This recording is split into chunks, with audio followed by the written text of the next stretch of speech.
ताज़ा तरीन खबरों का पिटारा न्यूज़ व्यूज़। आज पूरा दिन एक खबर सोशल मीडिया पे ट्रेंड कर रही है जिसमें अयोध्या वासियों को बुरी बुरी बातें बोली जा रही हैं और उनको गद्दार तक कहा जा रहा है। अखिलेश यादव ने आज एक बात बोली, वो बड़ी फतेह की बात थी, बड़ी अच्छी बात थी। भारतीय जनता पार्टी और सीटें हार जाती उत्तर प्रदेश। भारतीय जनता पार्टी और भी सीटें हार गई उत्तर प्रदेश। आप जब अयोध्या का नाम ले रहे हैं जी, अयोध्या की जनता का मैं धन्यवाद देता हूं। अयोध्या की जनता का दुख दर्द आपने भी समय समय पर देखा होगा।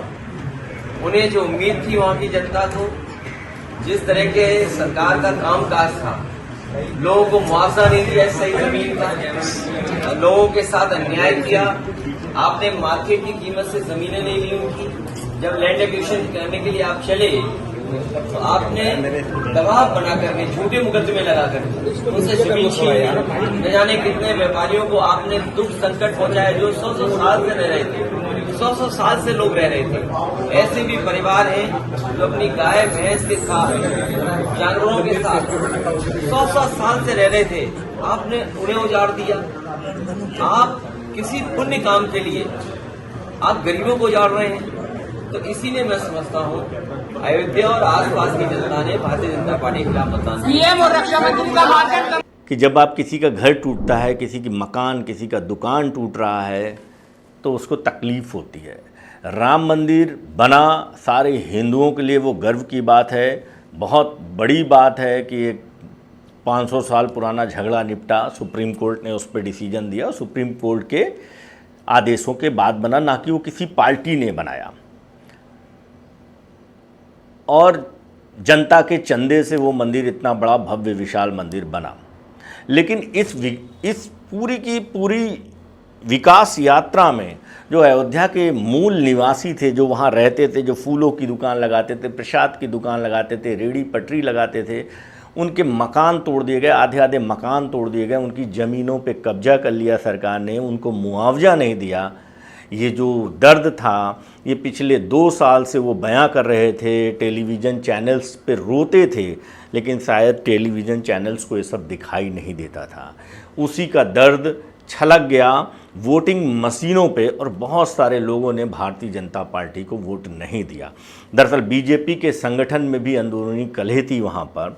साथ ही साथ मंदिर के से आसपास के अलावा ग्रामीण क्षेत्रों को बहुत ज़्यादा ध्यान नहीं दिया गया। वहाँ पर एक नारा चल गया, न मथुरा न काशी इस बार पासी, और वाकई में इस बार ऐसे ही हुआ। वहाँ पर धर्म के आधार पर भी वोट पड़े और साथ में विकास के। वहाँ का विकास जो था वो पूरी तरीके से उल्टा पड़ गया सरकार के ऊपर। दरअसल सरकार ने आम जनमानस को अनदेखा कर दिया, विकास की ऐसी लहर चला दी कि उसमें गरीबों के मकान उड़ गए, तिनके की तरह उनके मकान उड़ गए।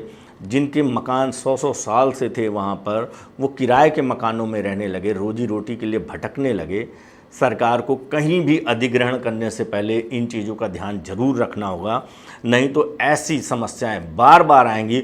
और वैसे भी मेरा कहना है कि दुनिया के जो भी पौराणिक शहर हैं, मतलब आप जाएं यूरोपियन कंट्रीज़ में जाएं, कहीं भी जाएं, तो वहाँ पर अपनी धरोहर को एज इट इज़ तरीके से उन्होंने संभाला, ऐसा आर्किटेक्चर डिज़ाइन किया कि उस शहर को छेड़छाड़ भी ना हो और उसका लुक बदल जाए। तो सरकार को इस पर ध्यान, देखिए सरकार के लिए इस वक्त बहुत अच्छा मौका है योगी आदित्यनाथ जी के लिए कि जितने लैक हुए हैं, जिसकी वजह से वोट कम पड़े हैं, इसी बहाने से वो अपने इन सारी चीज़ों को सही कर लें, ताकि योगी आदित्यनाथ उत्तर प्रदेश की बहुत ज़बरदस्त पसंद हैं। तो उनको इस तरीके से कोई नहीं हरा पाएगा, क्योंकि योगी आदित्यनाथ जी अब और ज़्यादा समझ चुके हैं। आज उन्होंने धनाधन मीटिंगें करना शुरू कर दी हैं, बड़ी बड़ी आज उन्होंने मीटिंगें करी और सारी मीटिंग में सारे डीएम से ये कहा कि जनता की समस्याओं का समाधान तत्काल हो। अगर यही काम योगी आदित्यनाथ जी चुनाव से पहले कर लेते तो आज उत्तर प्रदेश का ये दिन ना देखने पड़ते। और अयोध्या वासियों को अगर कोई आदमी गद्दार और ये सब कह रहा है, ये बहुत ही बचकानी बातें हैं। अरे अगर जीतना ही होता तो रामचंद्र जी ही जिता देते उनको, लेकिन उनको भी लगा होगा शायद रामचंद्र जी को कि हमारे भक्तों से ही उनका घर तोड़ छीन लिया गया।